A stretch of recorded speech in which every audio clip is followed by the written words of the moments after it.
Hello and welcome to Let's Talk About It. I'm your host, Taylor, and today I'm joined by my lovely girlfriend, Vanessa Grimaldi. Welcome to the show. That's a great intro because people actually do think I'm your girlfriend, not just a girl that's your friend, like your lover. Yes, this is true. You have been on the show several times before, and for anyone that is just listening that doesn't know our relationship, we met on Nick's season of The Bachelor, and then basically found true love in one another in our friendship. But everyone thinks that we're actually dating. I feel like I am. I don't know who said this. Oh, yeah, because Josh was on my podcast. The last episode, Josh was on Help I Suck at Dating. Mm-hmm. And someone had messaged me like, well, if you're dating Josh, then like, how's your... Basically saying how my friendship with you is kind of like a relationship and maybe like, you know, that's unhealthy. I'm like, no, it is super healthy to have a friend that you could lean on and can be your cheerleader. I was reading Oprah's book called What I Know For Sure. I think that's what the title is called. And there's a page that reminded me of you. And it basically said, she's talking about Gail. And she said, Gail is my right-hand woman. And she is someone that will pick me up when I'm breaking into pieces and will be the one to cheerlead me on whenever I'm doing great. And I feel like that's you. You're my Gail. Or you could be Oprah, I'll be Gail. You be Oprah, I'll be Gail. I'm good with that. That's so sweet. Yeah, hey, I think it's called What I Know For Sure. Well, you're very insightful like Oprah is. Well, thank you. I try. And yeah, I would say like you're the same to me. Like I would read that and I would think of you too. But it is interesting, I think, when people try to navigate maintaining their really close relationships when they get into a new romantic relationship, which can definitely be something we discuss in today's episode.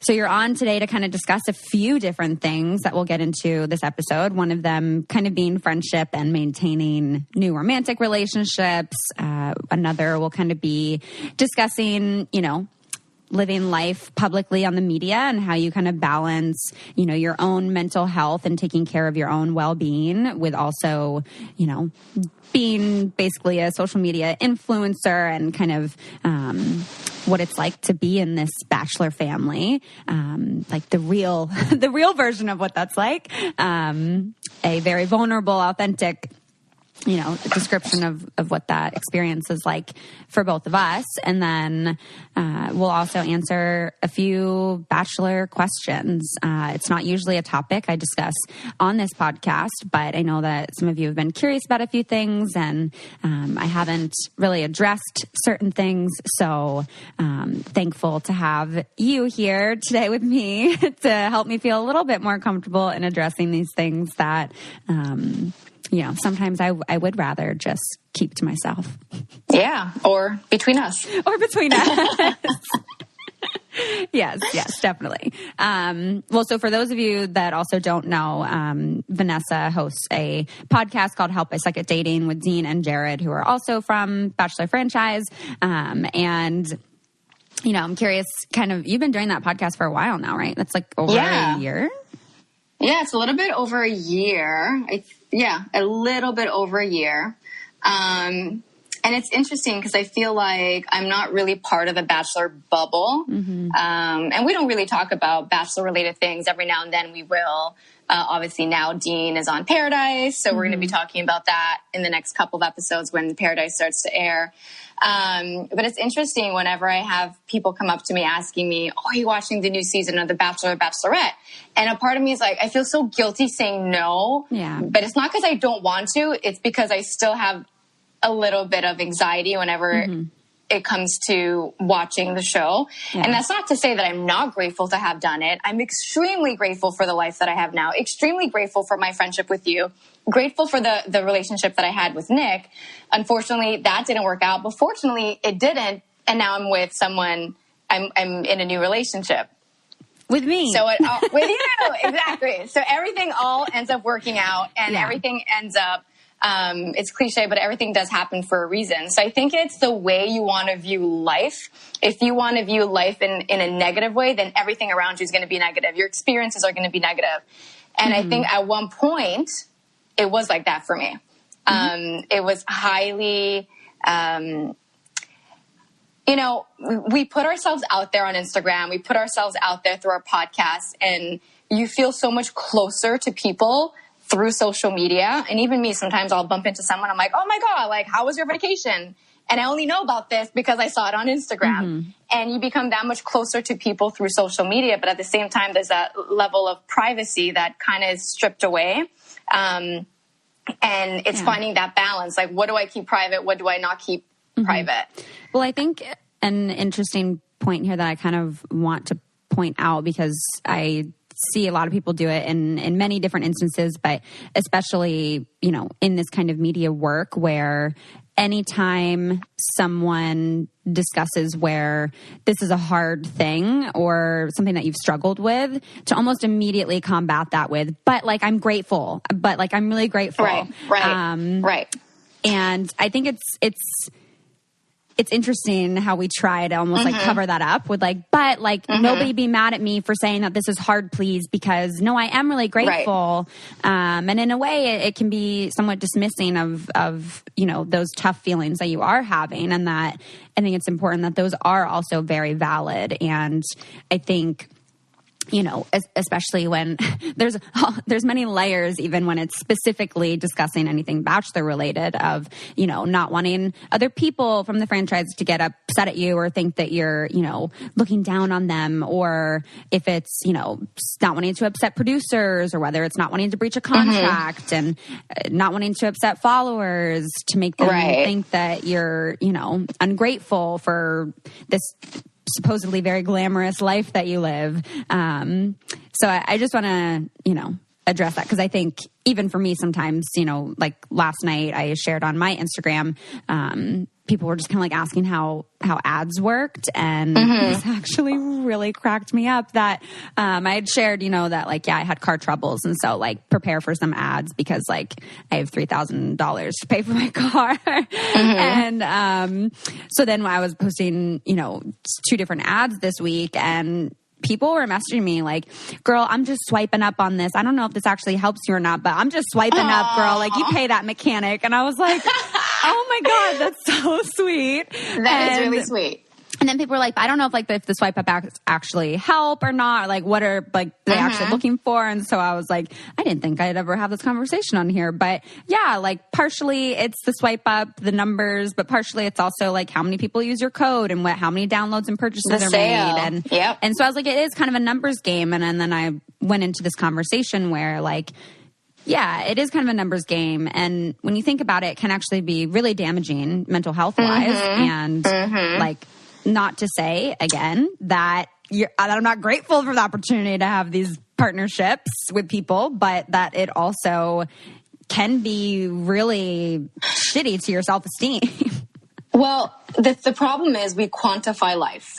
Amount of followers, amount of likes, amount of weight we lost, amount of friends that we have. And that is so damaging. And sometimes I see myself doing that, and I'm like looking at my page, refreshing, like, how many followers did I gain? Oh, I didn't gain any. I lost 3,000 followers today. And I'm like, how did this happen? And I've reached a point, I remember telling myself, like, at one point I was 900,000 something, close to 1 million. And I'm like, whoa, this is crazy. Like, I started with 200 followers and now I have like so many people following me. The breakup happens. I lose 200,000 followers. Then they go up and then they went back down. And now they're just going down. I'm not part of the franchise anymore. And of course, my name was known because I was on the show, not because I, you know, did something miraculous. Like, I just had the courage to go on the show. Grew a following. Or because I grew a following and I'm like a makeup artist or whatever. I'm none of those things. And so I'm like, okay, well, the people that I justify it with, the people that are following me are the ones that want to continue seeing my journey, whether that's Bachelor related or not. Like, we've built a form of a bond. And I had an event last night and it was so touching to see the people that come out to support. And, you know, in those instances, that's when I remember I am grateful. I am grateful for, even if it's 5 people that show up, like, thank you for coming out in the middle of the day in traffic, finding parking, and traveling to come and see me. Yeah. But I remember once, to go back to your point you were talking earlier, we do say, I'm feeling low, but I'm grateful. I was on a radio show and someone called in and said, oh, Vanessa, stop complaining and talking about how, I think I was encouraging people to do therapy and how I had gone to therapy after the show. Therapy was the show was the first time I was introduced to therapy. Believe it or not. For a lot of people it is. And it was, and that's the biggest takeaway for me was going to see that therapist, doing couples therapy after with Nick, actively going to do therapy on and off. And that was my biggest takeaway. And I remember when I did that radio show and someone said, oh, well, you're making money and you have all these followers and yet you're complaining, saying that you need therapy. And I'm like, oh, so someone who looks like they have it all means that their inside doesn't count. Whatever's going on in their mental state doesn't count because on the outside they look fine. And this is a great analogy. When we got off of the show, it was a surge of people that were following us, right? Good comments, bad comments. And I remember my coworker, Anna, she said, Vanessa, if actually, I don't know if it was because of that, but I remember this analogy. If someone, basically this is for anyone who's listening to our podcast, anyone listening to, people's stories on Instagram, following them, and you're comparing your life. People, if you get a box of a Tiffany box, right? It looks beautiful on the outside, but then if you open it and it's literally a piece of shit inside the box, do you still want the box? No, you don't want the box, right? So you're not where I thought you were going. Not either where I was going. And I remember her saying, like, you know, the people's outsides can look like they have it all together, but they feel literally like shit on the inside. Or a person can be really shitty on the inside, but look like they have it all on the outside. Yeah.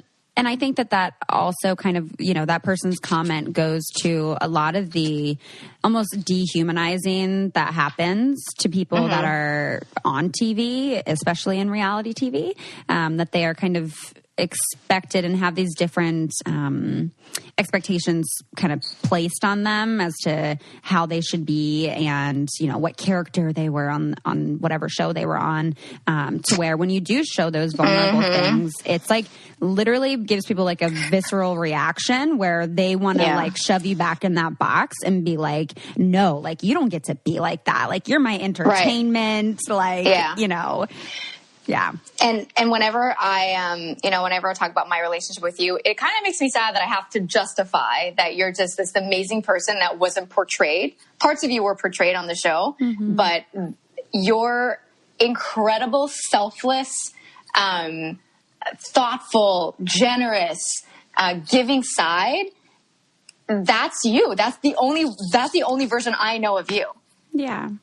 And, you know, whenever I say, oh, well, yeah, my best friend is Taylor, and I literally continue with, she got the shittiest edit. Well, I wouldn't even say edit. I don't like using the word edit, but she wasn't portrayed the way she should have been. She is my rock. And you have been there for me through literally, and you and I know, thick and thin. Okay? Like, Taylor knows more stuff about me than any other person on this planet. And has been there supporting me through all of it. And Taylor's the kind of friend that will call you just to see, are you doing okay? Like, what's up? You know, I messaged you when I was away on vacation and I had anxiety and you called and you had messaged me to say, do you want to jump on a call and just chat? Yeah. That's the kind of friend we should all have. Everyone needs a Taylor. You know how like Raven, she raves about Adam, like every girl needs an Adam in their life? I'm like, no, every girl needs a Taylor in their life. And I'm so lucky to have found you. You're so funny. You're going to make me cry. It's true. Yeah, I think like, you know, it hurts my heart in a way to hear you say that, you know, that it's kind of sad that you have to justify that almost. And, you know, that was one of the scary things. I don't do it all the time. I know, but that was, you know, even going into like the dating world, something I had to deal with, even when, you know, I met my current partner now, like when he, you know, told his friends that he had met me, like his friends had like automatic negative biases against me and assumptions about me. And he then, you know, right off the bat from being so excited that he had met me and feeling like just so, you know, connected and just excited about meeting someone that he really liked, then literally had to sit there and like defend me to these people that were really close to him. And like that made my heart break and, you know, definitely sucks. It's just a really shitty part of it, but you know, it's something I've dealt with now for almost 3 years, and it sucks. But yeah, sometimes meeting new people, you kind of already have this obstacle to jump over, and making friends as an adult is already hard, let alone add on all this other stuff. Can we talk about how can you make friends? Because it's kind of like, how do you find a boyfriend? Like, do you go to a bar? Do you go on? There's like dating apps where you can find a romantic partner. Mm-hmm. There's so many people that I know that have moved to a new city. Like when I was living in California, it was hard to know, like, okay, where do I go to make friends? Like, do I go to a gym, or, you know, how do you create bonds with people? Like, we got lucky in the sense that Taylor and I were both in the same limo. Mm-hmm. We shared the same bunk bed. And we kind of just like bonded off of, I don't even remember what we bonded off of, but we just like, we completely clicked. I think we bonded off of feeling like we were going crazy and like needing to just like say some shit that like was really obvious, that we were like, we can't say this in front of cameras, but like, oh my God, what is happening? Yeah, it was a lot to process. A lot. Yes. So how does someone... Yeah, making friends as an adult. I did actually get, DMs every now and then about this topic of like, how do you put yourself out there to make new friends of people, like you said, moving to new places. And I think for me, I feel like you're going to laugh when you hear me say this. For me, it's really about like getting out there in your community. And one of the biggest ways that I do that is going to my farmer's market and like making friends with my... But I feel like that's so you, and I feel like that's such a West Coast thing. East Coast, we don't really have that. We don't have like a farmer's, unless we do, and I don't know of. Yeah, I mean, like for me, I'll go to my farmer's market and like I'll find vendors with products that I like, and then I like chat them up and I learn about, what they do. And then it's like every Sunday, that's like my tradition that, I know I'm going to see those people every Sunday, and it like helps me feel more connected in my community, and, also know that I'm like giving back into it. And granted, these aren't necessarily friends that I've made that like I would call up when I'm having a hard time, but it does help kind of fuel this sense of community in a new space and help provide some connection. All right. Well, I just want to take a short break here to share with you guys a new fun sponsor of the podcast that I actually just really love, like their actual company.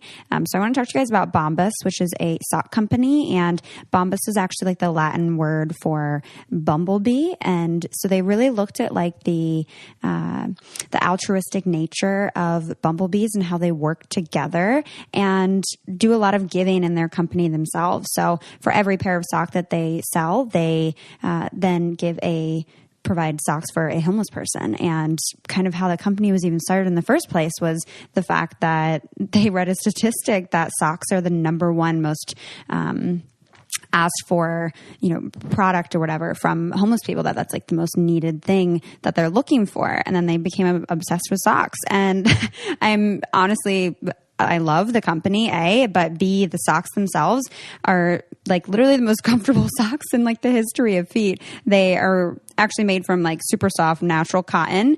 And so every pair has like a seamless toe, a cushioned footbed that's like comfy but isn't too thick. They have so many colors and patterns, different lengths and different styles, and they're like really, really cute, guys. Like I'm usually a big like fuzzy sock person, but these socks are so cute. I love the colors, and they're just so comfortable. And the fact that they donate a pair to someone in need for every purchase that you make, I'm all for them. So I definitely want you guys to check out Bombas. You can go to bombas.com/Taylor today and get 20% off your first purchase.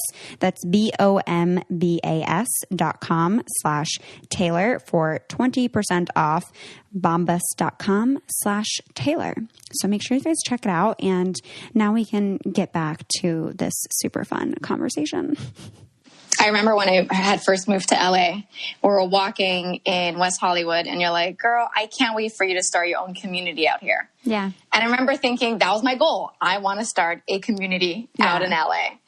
And I was only in LA on and off because Nick and I broke up. So I moved back to Montreal. Then I moved back in. And luckily, I became very good friends with my roommate, Kelly. Mm-hmm. And I was like, all right, she just was such an amazing friend to have in LA because she wasn't from LA either. Yeah. So we bonded off a lot of, we loved our family. We were homebodies. So I think the important thing is making sure, kind of like when you're dating, making sure you're finding someone that resonates with your beliefs, that resonates with the interests that you have, so that you don't feel like you need to change or act a certain way or dress a certain way. Mm-hmm. Yeah.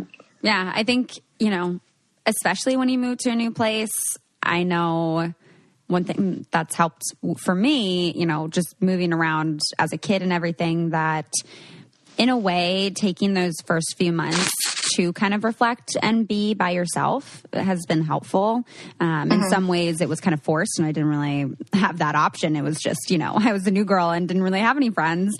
But I think that taking that time to kind of get adjusted and situated in yourself and figuring out, kind of the purpose and why you moved there, and, what it's like for you to be in a new place and all these things, and kind of rediscovering yourself in this new place will then also allow you to be more yourself and to feel like you're more in an authentic place when you do meet people. I don't know if this is the best advice for this kind of topic, but I hope it's helpful. Yeah, I think, yeah. You always give great advice, Tay. Thanks. Something I want to kind of jump back to here for people that I know enjoy us talking about Bachelor stuff, and given that I don't talk about it in any other episodes really, you mentioned earlier not watching the show and feeling guilty for that in a way, and I just want to piggyback that, because when I do meet people, that's one of the first 5 questions that I'm asked is, so do you still watch the show? Or are you watching this current season? And I think it's important to not feel bad when making a decision for your own mental health. For me, I haven't watched, and partially because at first it was too fresh and it felt like, it was a little triggering of my experience. But I think at a certain point it gets to be I want to be back in my life and in creating the life that brings me joy, and that this isn't necessarily something that gives me that, and that's okay. Yeah. I think for me, I never watched the show before going on it. I just watched 1 or 2 episodes here and there to kind of understand what is this show about. Yeah. So it wasn't something that I was really into before going on the show, but I do really enjoy watching night 1 and the finale. Because I feel like that's the most authentic. Night 1, you're so nervous. You don't know, what are you going to say when you walk out of the limo and the floor's all wet. And I'm like, oh my God, is someone going to slip? Yep. So the intros are always interesting. And then the finale, obviously, to see who they pick and to see whether or not they're still together and if they're happy, because that's something that I could relate to. Going back to when Nick and I got engaged, and then fast forward to a couple months later when we finally came out with our relationship out in the public eye, and how stressful that was, but also exciting at the same time. So, question. Yes. Maybe an answer. Will you, girlfriend, be watching Paradise this season? Initially, I had thought yes. Initially I thought, I'm several seasons removed now and don't really know any of the people that are on. At first was thinking, that a friend of ours would be on. And so I was like, oh yeah, maybe, I would watch to support her. And then that didn't happen anymore. And then I found out that Derek was going on. And then I was like, maybe next season. Yeah. I won't lie. Part of me definitely is curious to watch. The other part of me feels like I don't know if it's a smart decision to invite that stress and anxiety back in my life, because it's not just this fun form of entertainment. It's, watching someone that I was in deep relation with and tried really hard with and didn't work out. So like, I'm going to be filled with so many thoughts and feelings if I watch. That part of me doesn't want to be fully consumed by that. So I feel like I shouldn't. I also don't have cable, so it's not like I can just turn it on. Like, I would have to intentionally actively go find to it on, and watch it on Hulu. Yeah. And I get that. Yeah, it definitely feels overwhelming knowing that people have already asked me, like, how do you feel about him going on? Are you going to watch? And I know that those questions will only continue and grow in number. So, yeah. So it's been a year, 2 years? How long has it been? It was last June that we split so it's up. A year. Yeah. Because it was 2 years for me. So this is, okay. Yeah, it was 2 years since Nick and I had broken up. Mm-hmm. Yeah. The last we spoke was last September. So almost a year since we last spoke. So I saw, obviously, Bachelor in Paradise preview. Dean's mustache was on there. Yes. Which I mean, I'm not going to lie. I don't think it's that terrible. It's not. Like I think he just wanted to go in with the storyline. He can pull off some good looks that most people can't. He can pull off a lot of stuff. Yeah.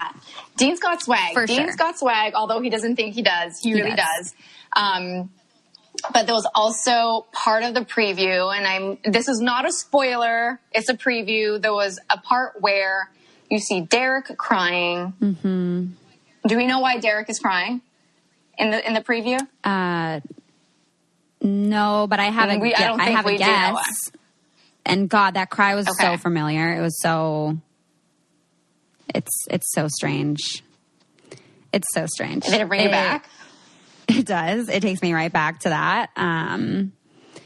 Because I mean, you see all kinds of like really vulnerable moments with someone when you date them, especially in that kind of, context of being on a show together and all of this stuff. Mm-hmm. And, well, that's because where you guys met too. So like part of me felt like, for him going on that would be really hard because, wouldn't he be there and be flooded with these memories of me the whole time? Mm-hmm. Because that was our entire experience there, was building our relationship. So I'm sure it was very emotional for him just to be there, let alone to try to pursue a relationship or something. I don't know if he does or what that looks like, but clearly it looked like he was hurt by something. And seeing that face and seeing him cry like that was definitely took me back. Yeah. I mean, some people just go on Paradise because they want to, have another shot at enjoying being part of the franchise. Yeah. Other people really want to find a relationship. Other people are like, if I do, that's great. If I walk away with nothing, that's also great. Paradise I've never been on it, and I'm assuming, I don't know, I could be wrong, but I'm assuming that's kind of the feel people could have going on the show, not knowing. It's kind of like a free-for-all. Not a free-for-all, but when you're going on The Bachelor, Bachelorette, you're aiming to date one person. Paradise, all kinds of shit happens. You don't know who's walking down the stairs and who you're going to catch feelings for. I don't know if you want to talk too much about Derek, so we can move on from this conversation. It's not, it's definitely not comfortable. But I mean, I will just say I definitely wish him the best. And like, I don't want him to be unhappy, and I don't want him to be, heartbroken, obviously. So, I mean, who knows what his experience is like this season, but I hope that it was a good experience, and I hope that, he is in a good place. And I don't know. I have no idea what kind of a place he's in now, and it's not really any of my business. So, well, it's good to know that you're neutral about it. Yeah, I mean,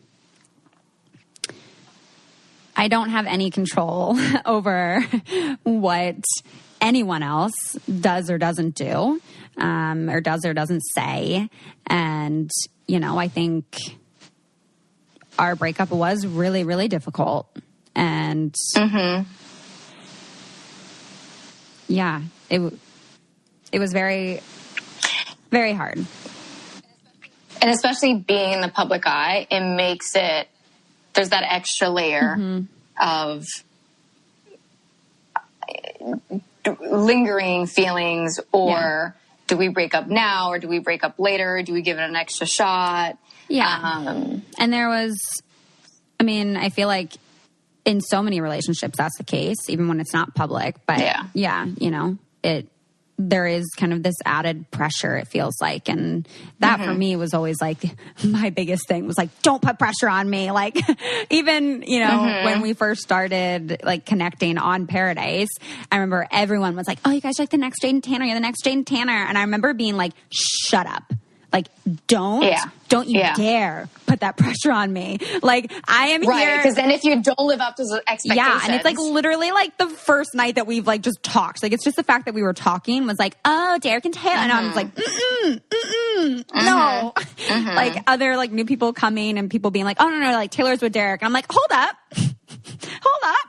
I'm like, if he wants to go on a date with someone else, like, you know, let him speak for himself. And if someone wants to ask me on a date, like, let me speak for myself. So there was so much pressure just even being on there about what our relationship was. And then the fact that our relationship became a committed relationship that had a whole other layer of pressure. And then just the pressure and pressure and pressure and pressure just kept the building. So yeah, it was a difficult breakup. Well, you and I have both been in public relationships. Actually, yeah, both engaged. Yeah. Both public breakup. What? So fun. Yeah. So fun. What kind of advice would you, I mean, I know the advice that you would give because we talk about it all the time, but what kind of advice would you give someone that is not in our friendship on, I mean, breakups are so hard. I think for me, I have such an anxiety, like when I'm dating someone, we know that I have trust issues. God, I have so many issues. Trust is one of them. Yes. Yeah, trust is one of them. And I always have this fear, like, because relationships haven't worked out for me. But I was engaged and it didn't work out. Most relationships don't work out. And I think that we have like a really damaging way of looking at relationships as they, you know, are successful or they fail. And it's like, you know, each relationship is there to teach us something. And like there's a lesson in every relationship and people come into our lives to teach us different things. And I think that is a beautiful lesson. And even if the relationship ends, it still could have been a successful relationship. I don't know. That's my side rant. Continue. Sorry. No, you're completely right. I think I have a tendency to get super anxious and then I think I'm someone that knows that the breakup is coming, or at least I might be unhappy and then not be too much of a coward to not break up with the person, and then kind of like lose myself and turn into someone that I'm not. And then the relationship just spirals and spirals, and then it spirals, and then it just ends up ending. You know? Yeah, and I think a large part, like, so many people struggle with that of like not knowing when to leave a relationship. And it's definitely something I've struggled with. Like Derek and I definitely stayed together longer than we both knew we wanted to, or that we should have. And then it did lead to more conflict when, you know, had we both exited when we both knew, you know, then it probably could have been a little bit better. But I do think, you know, essentially what you described is trying to kind of like beat it to the punch, like trying to beat that rejection to the punch in a way, and trying to like protect yourself and not want your vulnerability to be met with rejection. And so, looking for things or trying to find things to either justify our insecurities or to validate them. And all the while you're kind of like, you know where you're at, but it's too scary to go there and not feeling like you have enough courage to walk away from something. And I think it's important to note too, that I think a lot of women, we are sent these messages throughout our entire lives that we're basically waiting for a man to choose us, and that we're waiting for a man to get down on one knee and that he's choosing us. And therefore, if we're in a relationship, we should be happy because we're at least in a relationship.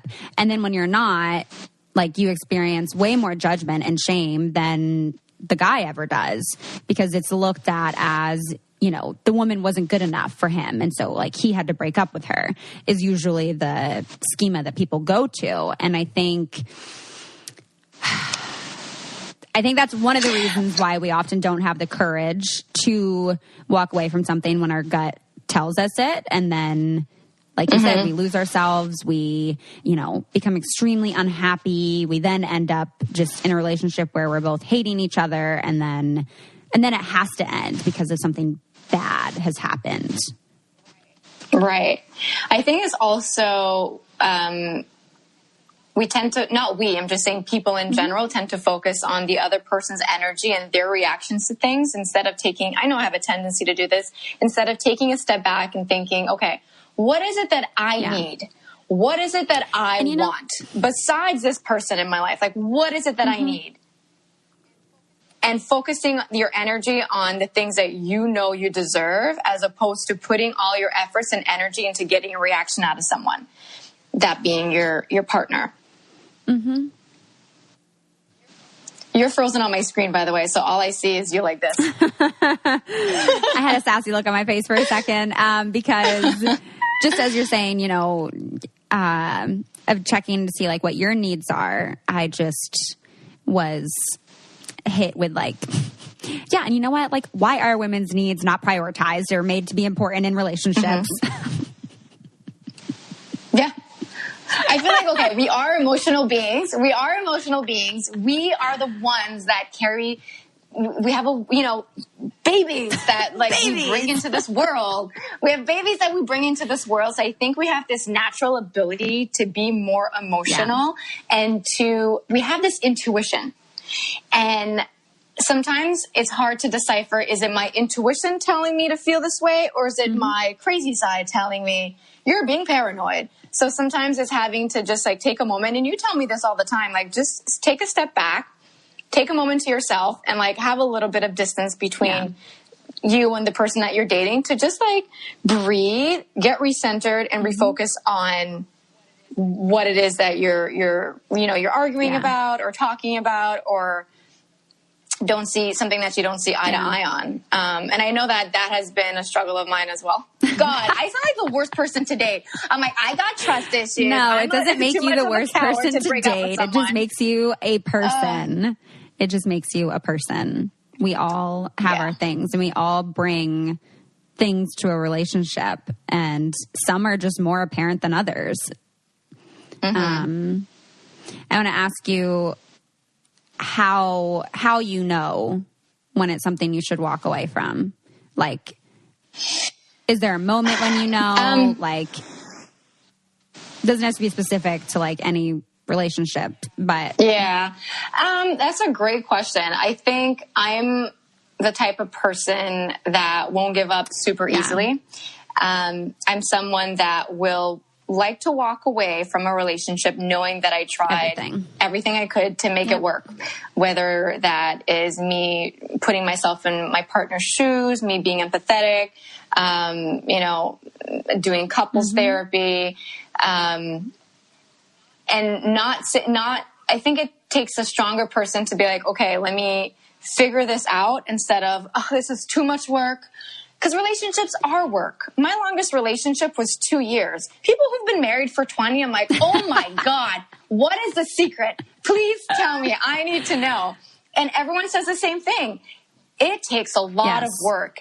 And when I was younger, all the movies and Disney shows would tell me that love lasts. Love can't last as long as the two people are willing to make it work and not ignite that flame. Wait, does that make sense? Yes.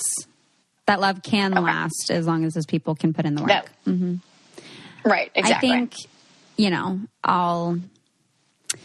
I'll be a little vulnerable here. Oh, please do. This is your podcast.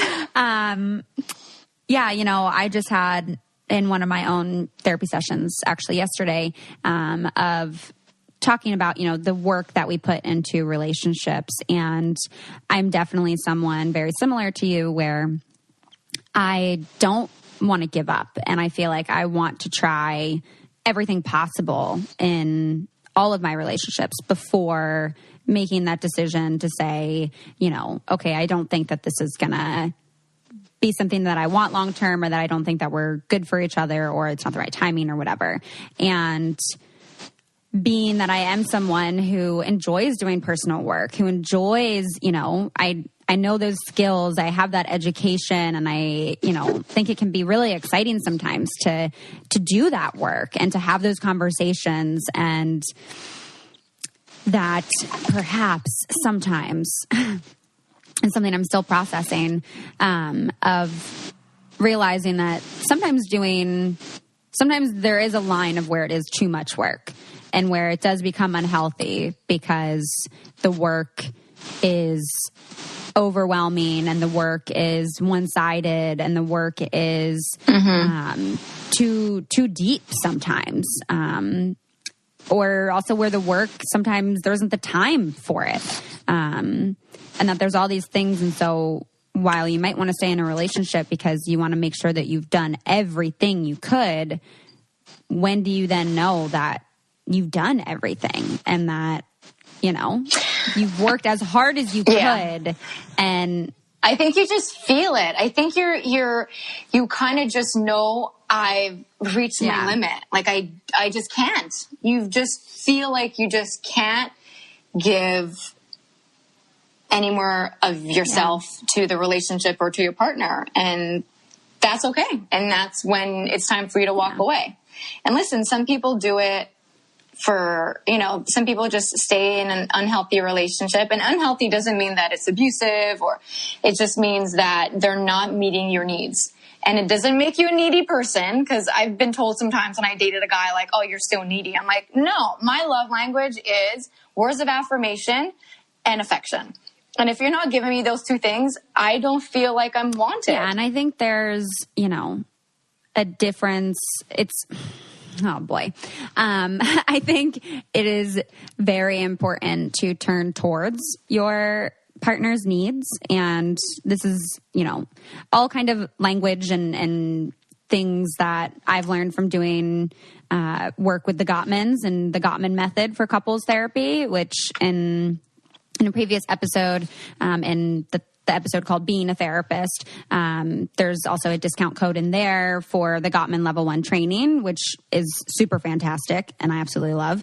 So you can check it out in that episode, the discount code to, get the training and kind of learn a little bit more about it. But a large part of what they talk about is turning towards your partner. And when a partner expresses a need, that you turn towards that, rather than judge it or invalidate it or dismiss it or turn away from it. And, I think at a certain point, if someone is continually turning away from your needs, which again, needs are not negative things. Like, we all have needs, and we all have needs for different reasons and at different times in relationships, but that your partner, when you express a need, should be turning toward your need. And there's a it's the 5-to-1 ratio for like marriage masters, and this is all like in the Gottman's research, where like for every negative encounter, that there are 5 positive encounters to repair that, and that when that dynamic. Wait, give me an example. So, like for every time that your partner has, let's say, maybe criticized you and said, you never do the dishes, that then there are, 5 other instances of something positive, of a point of connection, that you guys held hands, or you guys complimented each other, or you guys, went out on a date or something like that.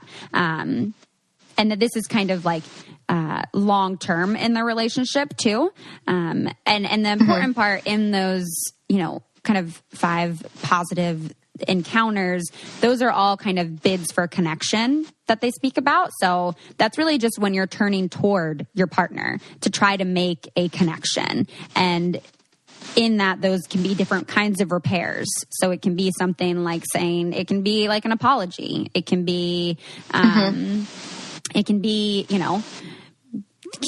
very classy, cheesy, getting your partner flowers. It can be giving them a massage. It can be offering to talk about something. Giving a hug. Exactly. It can be anything that's like you turning towards your partner. And I think over time, in their research, which again, highly recommend you guys check out, because it's very helpful to just be aware of these tools, not only if you're in the helping profession, but just in general, because we all experience these things. But that over time, when this ratio becomes, a little thrown off, that it can be really difficult to manage that relationship, and it can become really unhealthy. The 4 horsemen of the apocalypse is something that they talk about, and these are kind of the relationship destroyers. Things like criticism, stonewalling.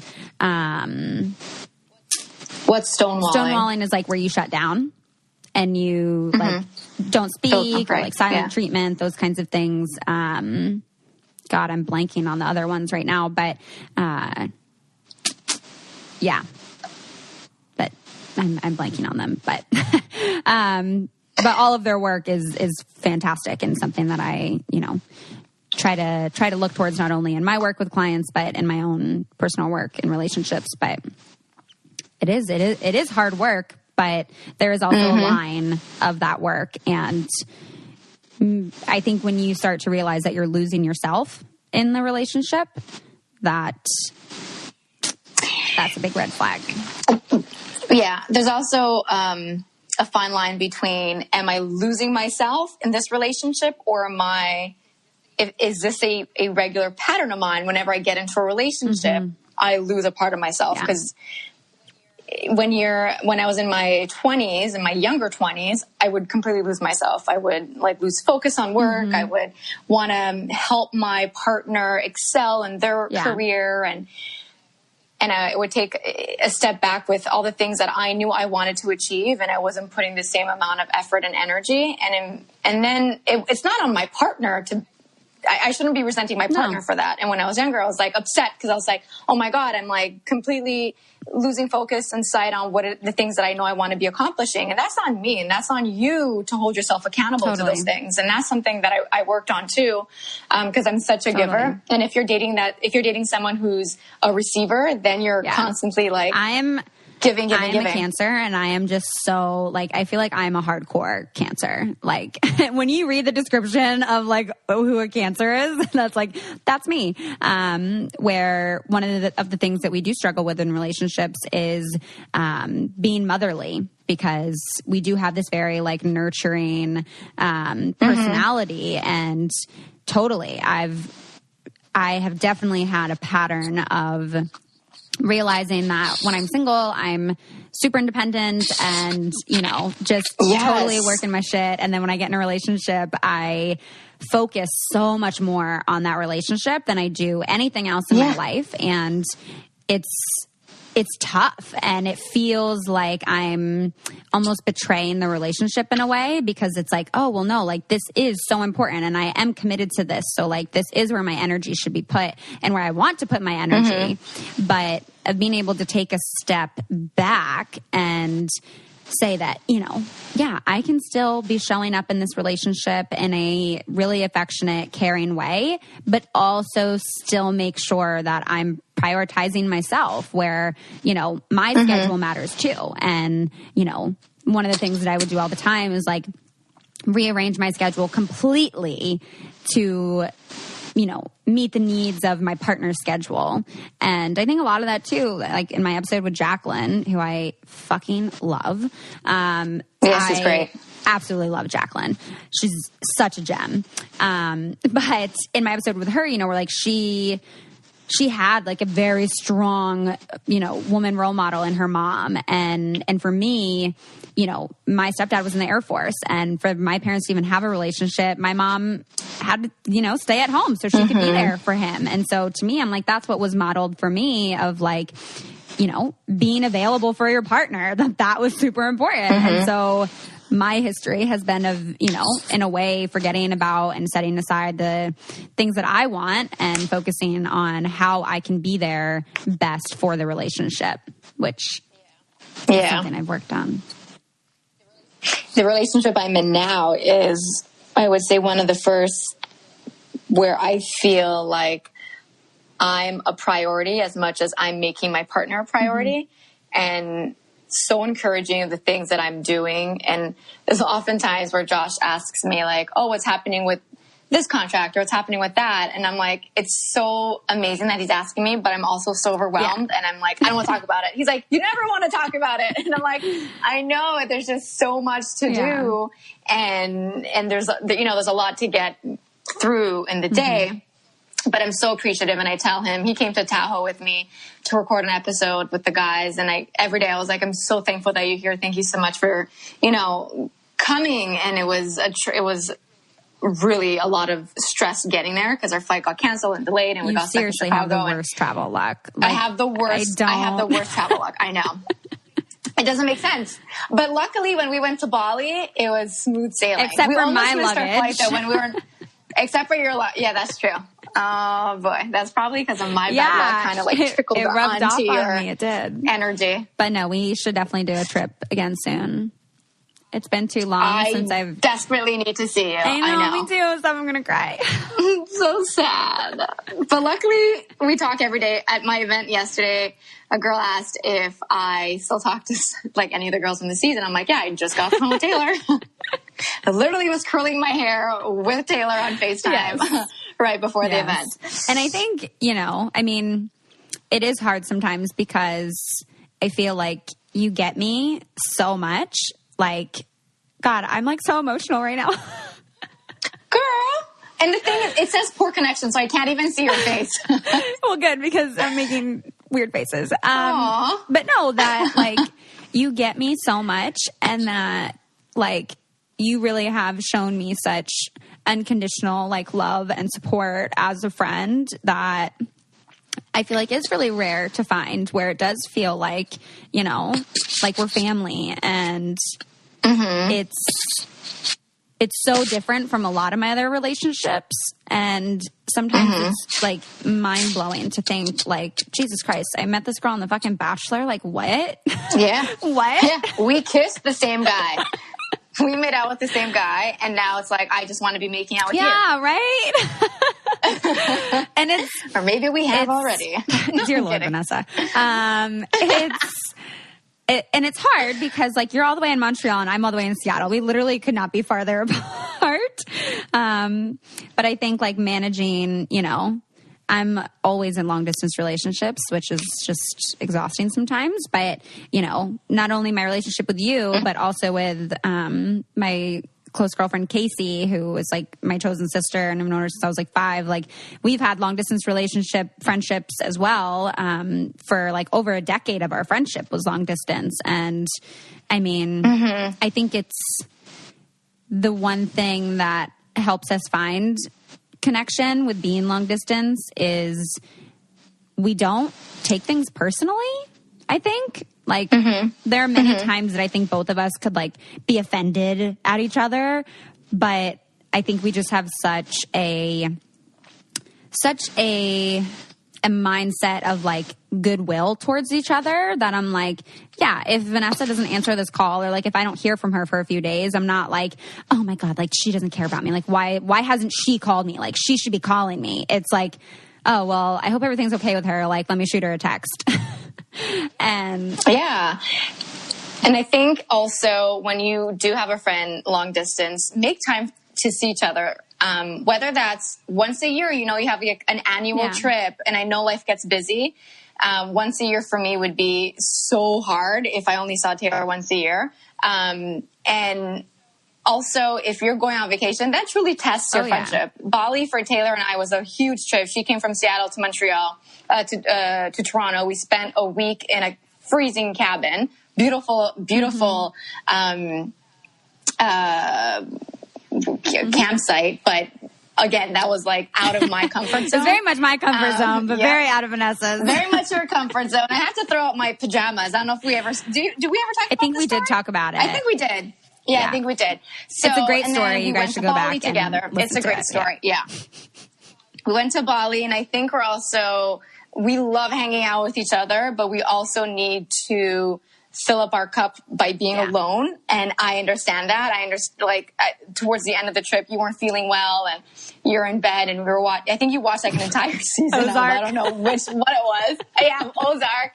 And I came back from the market, and you're like still in bed watching it. I'm like, hey, she needs her time to herself. Like, I get it. Yes. So not to take things personally, and also translate that into your relationship. Yeah. Sometimes, we all have our off days. Yeah. And I will say, I think another thing, thank goodness for FaceTime, because it does allow, thank God, we communicate on the regular. Only through FaceTime. We only communicate through FaceTime. Yeah. Or audio notes where you just go on and on with just these pauses. At one point, her voice notes are just literally nothing. And I'm like, Vanessa, get to it. I'll send her 15 messages, voice notes in a row, and you're like, they're all pointless. There's no information in any of these voice notes. I'm like, oh wait, my coffee, they just called me. Yeah, my name's Vanessa, and I'm recording this entire conversation I'm having with a stranger. Or it's literally just her pausing, I forgot what I was going to say. That's my go-to line when I'm so out of it. And I'm like, yeah, and I'm like, why are you still pressing the button? Just let it go. I know. I have to learn how to give better voice notes. But that's mainly why we do stick to FaceTime. And I think especially not taking things personally when your friend does get into a new relationship. I mean, for us, it's kind of weird because we both kind of got into relationships at the same time, almost. Very, very similar timing. And I think we both kind of knew and had this support for each other of you're going to be present in this, and I just want you to be happy. And literally, if he hurts you, I will murder him. Yeah. Yeah, girl. I think a lot of my friends' boyfriends know that about me. Oh, they do. They do. Oh, yeah, they do. Vanessa, but listen. You're a little scary. That's why I love you, because I'm my girl's got my back. I want to be 100%. Listen, there's certain things that I'm I would never do or say to other people, but I'm and I wouldn't want you saying it. I wouldn't want you saying it. I'm I don't want you to lose your dignity. I will lose my dignity for my friends. Yes, you will go from 0 to 100 for your friends. Yep. Yeah, 100%. And being a Cancer and really being all about loyalty, I respect that. I'm a Libra. I'm supposed to be balanced, but I'm the most unbalanced person. I feel like you're almost more of a Gemini, because you're just Yeah, I think I am. I have to look into it. Maybe they didn't put the right birthday on my birth certificate. Who knows? Yeah, it's crazy, the horoscope thing. But yeah, I'm very thankful for our friendship, and we met. I'm extremely thankful for it. Through the wild world of Bachelor Nation, but we made it to each other. And that is what brings me so much happiness in all of this. You are almost like my silver lining in all of the Bachelor bullshit 100%. I've been through. Yep. Yeah. We stuck by each other. Yeah. And I hope that you guys listening, appreciate what we do share about all of this, and, talking about some of the Bachelor stuff more that I don't usually talk about in the podcast. but that, it definitely has not always been an easy time for me with all of this stuff, and definitely having your guys' support and your support, V, throughout all of this is like so amazing. I'm so thankful. Of course. And at the end of the day, I think anyone that goes on the show has, even though we have different outcomes and experiences, we kind of go through the same motions. So we can all relate to each other's stories, or at least how we feel at a certain point. I think almost everyone goes through, it's a huge transitional state, and it's like a whole addition to your identity. So a lot of people experience, depression for the first time, or some intense anxiety for the first time. It can really shake like your whole sense of self. It's not always this magical, glamorous thing that people might think it is. It can be really, really messy and emotionally damaging. So yeah, it's important to do those things like go to therapy.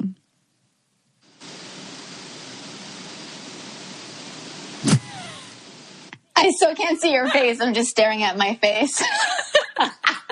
I'm like, yeah, because it's important to go to therapy, V. And you're like just staring at me. Oh, I thought you were continuing. No, listen, I talk about therapy all the time. Even I was at the event last night. I was talking about therapy to some of the people that came out to see me. And I'm like, yeah, it's a great thing to just be able to open up about your feelings to someone other than your friends or your mom.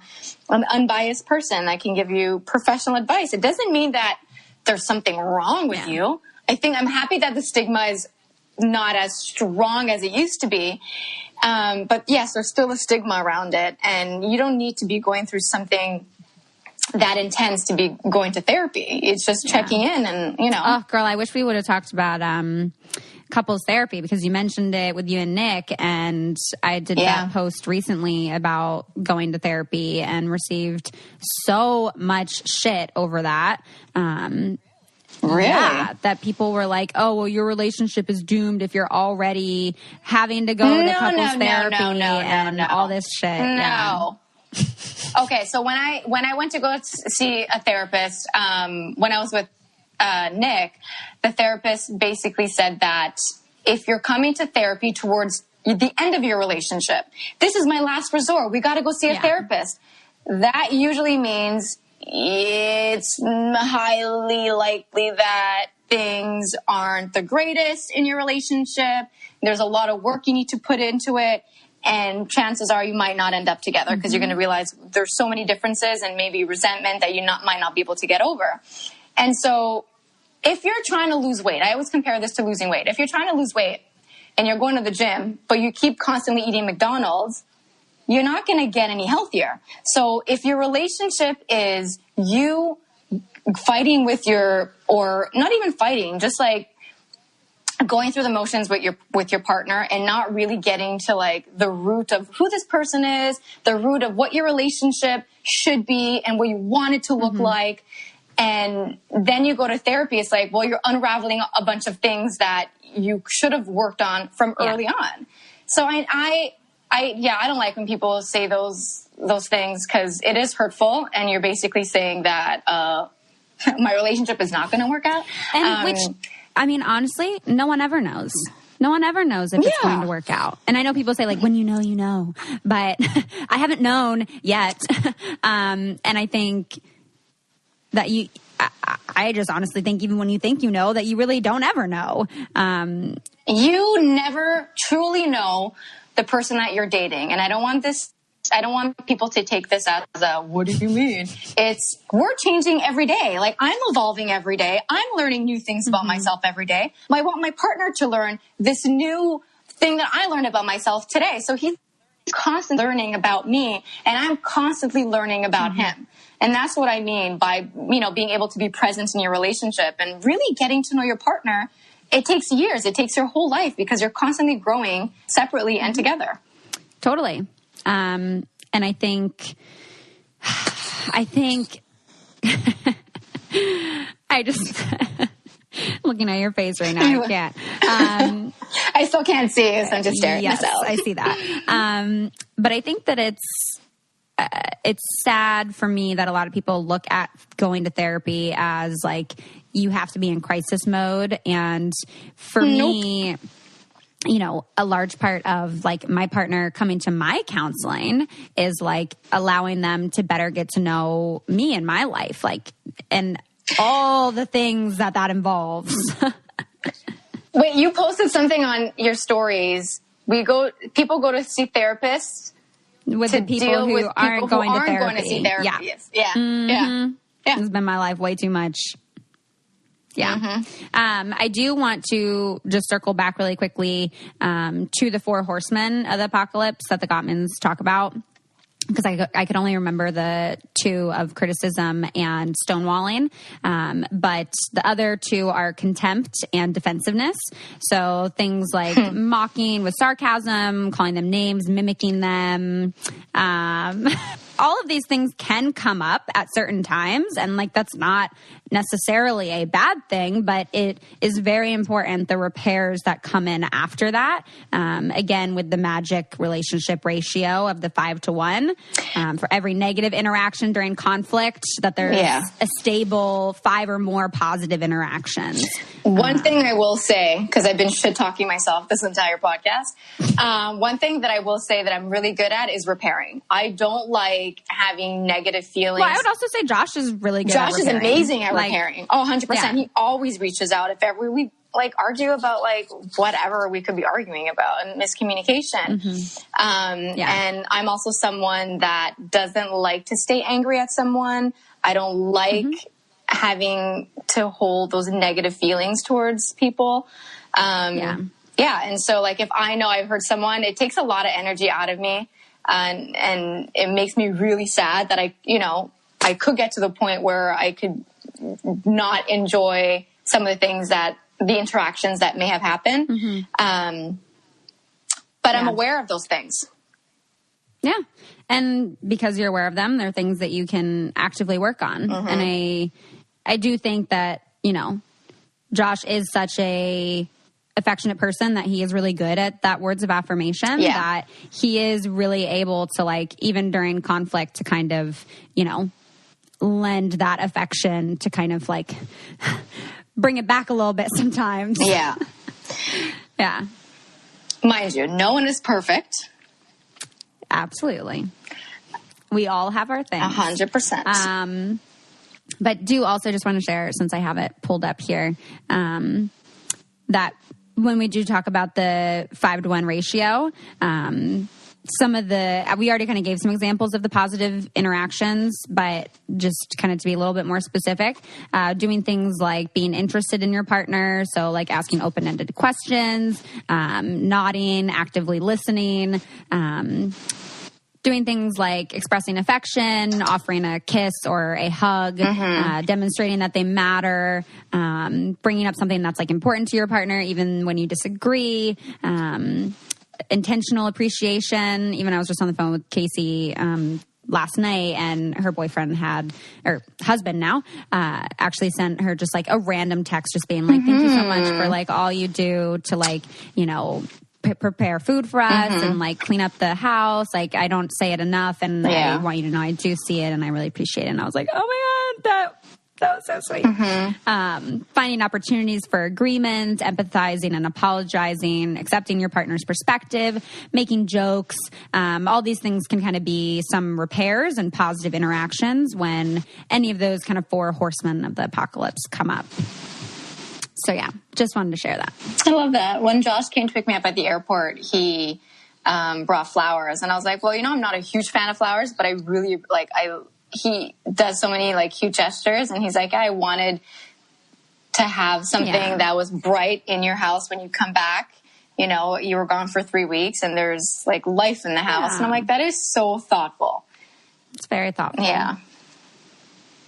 Very sweet. Very, very sweet. Well, I have your sunflowers here that you gave me for my birthday. Yes. So thank you. You're welcome. You're the best, with a sweet little card, and cards are my favorite. So thank you. You deserve all the love, girl. Thanks. All the love. Well, thanks for chatting with me on here. Of course. Do you want to tell people where they can find you, even though I've already kind of mentioned it? Yeah, well, you can find me on Instagram at Vanessa Grimaldi 30. You can also listen to Help I Suck at Dating podcast with Dean and Jared and myself on iHeartRadio podcast or anywhere you listen to podcasts. Or you can follow my foundation, and you can follow my foundation. And you can follow my foundation, my nonprofit, Help I Suck at Dating. No, my nonprofit, No Better You, at No Better You on Instagram. Awesome. Well, thank you so much, Bill. Love you. Love you bunches. And thank you all for listening to this episode and making it all the way through. If you have a minute after this, I would love to see you guys show your support and head over to iTunes to leave a review or just leave a star rating. But I love kind of hearing where you guys listen and what you guys are liking about the show. So would love to see that there. And if not, you can also shoot topic suggestions to ask.letstalkaboutit@gmail.com. And I hope you guys have a fantastic rest of your week. I hope that this information has been helpful today, and I will be back next week, and I'll talk to you next time.